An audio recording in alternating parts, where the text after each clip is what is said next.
Halo pemirsa, apa kabar? Senang sekali saya Raden Mardias dapat kembali menemani Anda dalam sebuah program talkshow yang syarat informasi inspiratif untuk Anda dan juga keluarga. Inilah Bincang Sehati.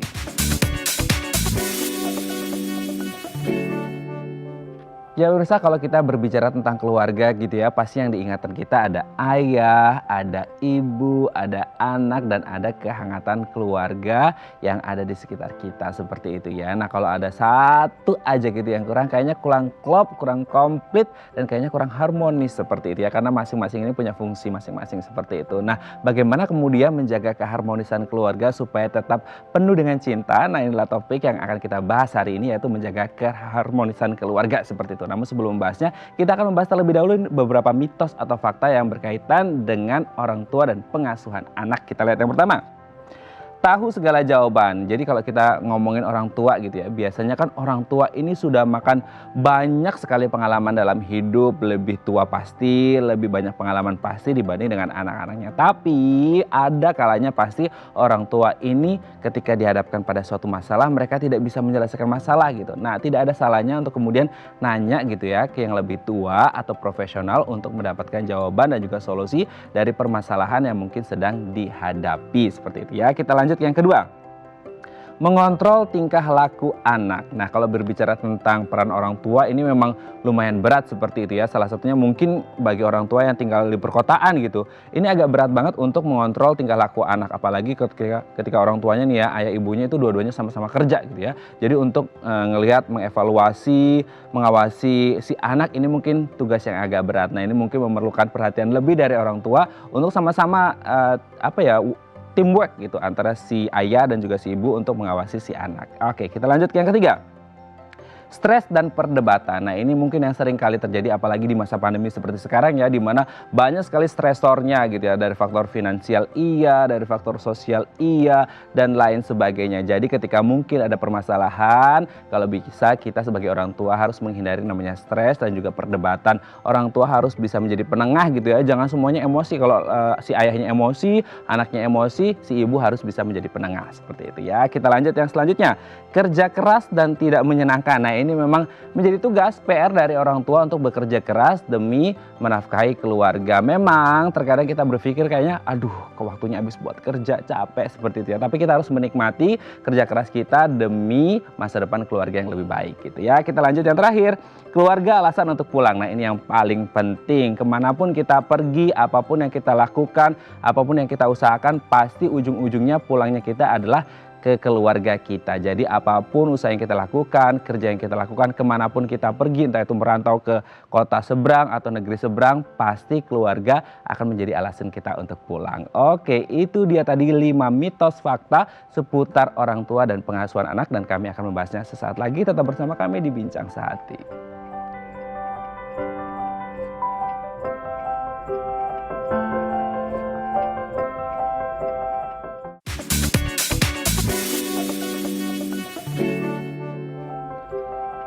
Baik, Anda masih bersama kami di Bincang Sehati, dan tadi di segmen sebelumnya kita sudah membahas beberapa mitos atau fakta yang berkaitan dengan orang tua dan juga pengasuhan anak. Nah untuk membahasnya telah tersambung bersama kami di sambungan Zoom dengan Dr. Suklola SPKJ, spesialis kedokteran jiwa dari Rumah Sakit Geraha Kedoya, Jakarta. Selamat pagi Dr. Lola, apa kabar? Selamat pagi Mas Raden dan pemirsa Bincang Sehati, apa kabar? Kabar saya baik. Nah, kabarnya baik ya dok ya, harus selalu baik gitu ya, apalagi jelang weekend harus ceria gitu ya dok. Betul, harus ceria, semangat, dan sehat. Yes, oke dok, hari ini kita akan membahas sebenarnya inti besarnya adalah bagaimana kemudian kita bisa menjaga keharmonisan keluarga. Nah kalau berbicara tentang keharmonisan keluarga kan sebenarnya ini ada kaitannya dengan si orang tua dan pola pengasuhan anak gitu ya. Karena nanti kedepannya anak juga akan menjadi orang tua seperti itu, yang wise, harus yang bijak seperti itu. Nah kalau berbicara tentang kaitan antara orang tua dan pengasuhan anak, kita bahas satu-satu nih dok. Katanya kalau jadi orang tua ini harus selalu gitu ya, harus selalu tahu segala jawaban dari semua permasalahan. Ini kayaknya ngelebihin Google gitu ya, ngelebihin Google untuk tahu segala macam solusi dari permasalahan yang ada. Harus selalu seperti itu, atau kadang-kala pasti orang tua nemuin masalah yang kayaknya mereka nggak tahu harus ngapain gitu. Jadi kayaknya harus tanya ke psikolog atau ke ahlinya atau orang lain seperti itu. Baik, Jadi kayaknya berat banget ya kalau jadi orang tua harus tahu segalanya melebihi Google. Tentu jadi orang tua, apalagi kita nggak ada sekolahnya, tentu orang tua itu bisa aja tidak mengetahui salah satu hal atau dua hal atau lebih. Nah, gimana caranya, kiatnya?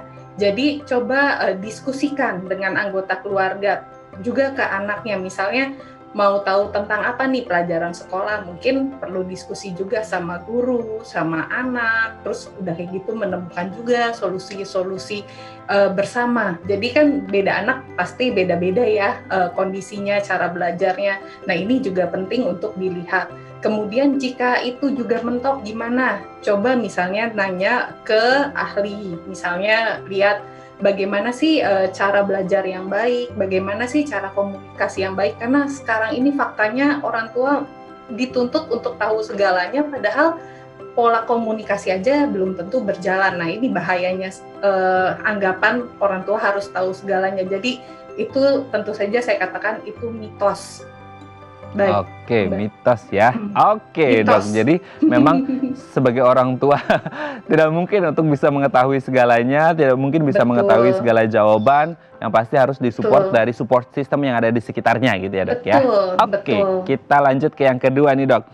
Nah, ini yang Baik. kemudian mungkin dihadapi sebagian besar oleh mereka yang tinggal di kota-kota besar gitu ya. Apakah memang orang tua ini harus selalu bisa mengontrol tingkah laku si anak, sementara kalau di kota besar kan mungkin ya dua-duanya sama-sama kerja karena kebutuhannya juga living cost-nya lumayan tinggi gitu. Nah akhirnya Iya, nggak bisa betul. mengontrol tingkah laku si anak. Apakah memang harus selalu atau ya stop and go gitu?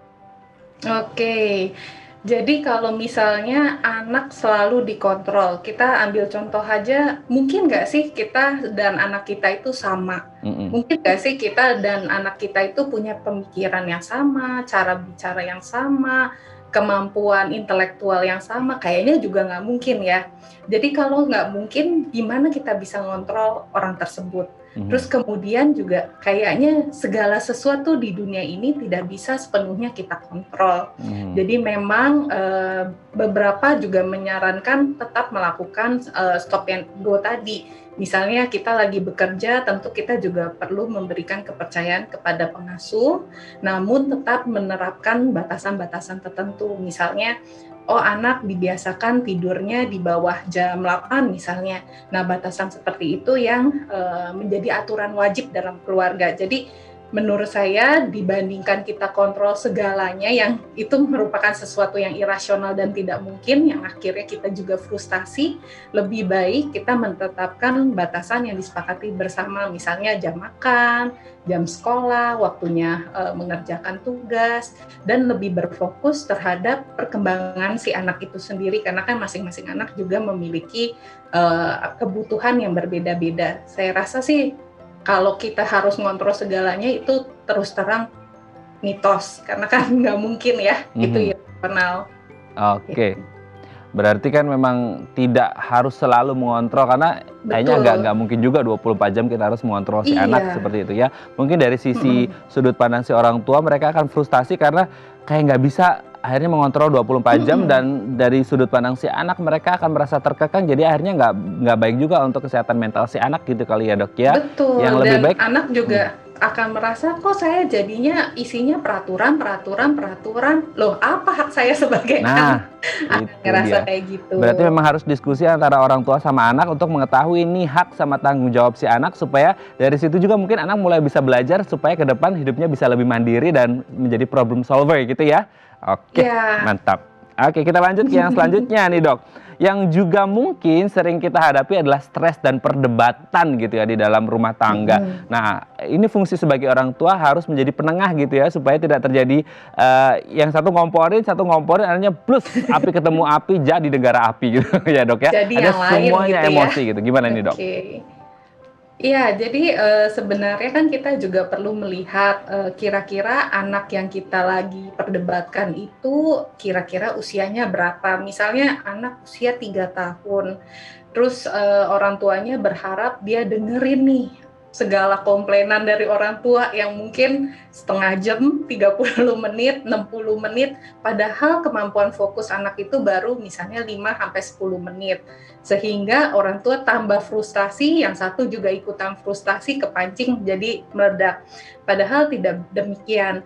Beberapa anak justru mungkin akan lebih masuk jika kita lakukan yang namanya terapi bermain, atau kita memberitahu, memberi saran dengan cara bermain. Misalnya yang saya sering lakukan dengan anak saya adalah kita menyusun cerita bersama. Cerita tersebut tentang topik masalah yang dihadapi, misalnya tentang berbohong.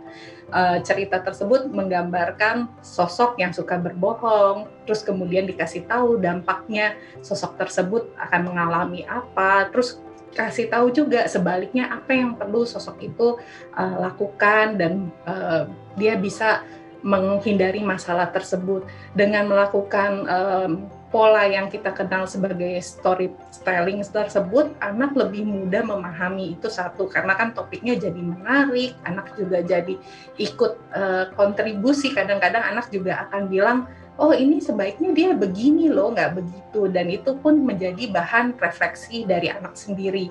Jadi memang jadi orang tua, balik lagi, itu pinter-pinter juga ya kita untuk mau belajar terus. Karena tidak ada kata yang harus belajar hanya anak, tapi orang tua pun juga perlu ketersediaan untuk mau belajar. Seperti itu. Jadi bohong ya, kita segalanya harus didebat. Bohong segalanya harus menjadi stresor. Tidak seperti itu. Justru masalah yang ada malah kita bisa menemukan solusi yang dirasa lebih nyaman untuk bersama. Jadi pencetus untuk bahan diskusi keluarga. Seperti itu. Oke, kita lanjut selanjutnya nih, Dok. Ketika orang mau jadi orang tua gitu ya, mau berumah tangga, pasti ada salah satu hal yang mungkin mereka khawatirkan adalah kalau jadi orang tua udah punya anak itu pasti identik dengan kerja keras dan tidak menyenangkan gitu ya, karena isinya pasti menafkahi keluarga. Ya itu memang tanggung jawab ya gitu kan, harus menafkahi keluarga, kerja keras, tidak menyenangkan, waktunya lebih habis buat bekerja. Itu selalu benar seperti itu atau tidak sebenarnya? Awal ini saya sedikit curhat juga ya apa yang saya alami. Awal saya pikir menjadi orang tua itu kita harus sempurna, harus kerja keras, ada aturan-aturan tertentu yang baku, terus kemudian anak itu harus memahami saya pulang, dia harus memahami saya lelah, jadi membiarkan saya beberapa saat. Namun nyatanya tidak seperti itu. Jadi orang tua pun ternyata juga bisa mendapatkan support dan dukungan dari anak. Contohnya aja misalnya kalau orang tua lagi merasa lelah, kadang-kadang anak kita juga merasakan, oh orang tua saya lelah nih, anak bisa datang bawain minum, terus atau misalnya dia sengaja cerita yang lucu-lucu atau berperilaku yang lucu, dan itu pun menjadi support bagi orang tua. Jadi sebenarnya yang kerja keras nggak cuma orang tua, tapi anak pun bekerja keras. Nah, caranya gimana nih untuk kita bisa lihat anak ini udah bekerja keras loh? Caranya adalah kita melihat hal-hal baik.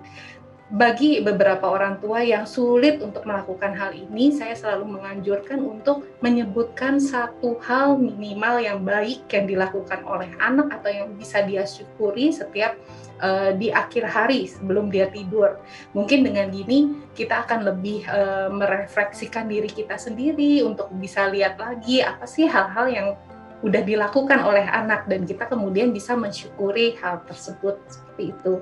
Oke, bersyukur seperti itu ya Dok ya. Dan tadi seperti disebutkan mungkin memang orang tua harus kerja keras dan agak capek gitu. Tapi ketika pulang ke rumah gitu ya, dari hal yang simpel aja, anak ngambilin minum air putih gitu ya, terus dikasih, itu rasanya kayak maknyes gitu ya Dok ya, kayak rasanya kayak air dari mana gitu ya. Iya gitu, kayak ada sort oasis gitu. Jadi kayak jadi hal yang kecil tapi kayak berdampak sekali gitu. Berdampak dan berarti gitu ya. Sangat berarti ya, walaupun cuma air putih aja tapi perhatiannya itu ya. Oke Dok, yang terakhir Dok, apakah benar selalu yang namanya keluarga menjadi alasan kita untuk pulang? Ini dalam banget sih sebenarnya. Gimana? Oh ini dalam banget. Jadi kemarin saya dapat pertanyaannya dari nomor 1 sampai nomor 5, wah kayaknya nancep banget dalamnya ya. Oke, jadi, sebenarnya ada beberapa orang yang salah kaprah tentang keluarga. Dia rasa keluarga itu harus ada rumahnya, harus di situ, harus bagus, harus ada fasilitasnya dan lainnya. Padahal yang namanya keluarga artinya ada orang terdekat, yaitu ayah, ibu, anak, atau anggota keluarga yang dekat lainnya. Karena kita di budaya Indonesia ya, bisa jadi ada oma, opa, tante, om gitu ya. Nah, jadi memang benar kalau misalnya orang tua atau keluarga terdekat ini tidak bisa menjadi tempat mereka untuk berteduh, tempat mereka untuk curhat, mereka akan curhat ke tempat lain. Kita tahu bahwa anak sejak umur 6 tahun ke atas, mereka udah lebih senang curhat sama temennya.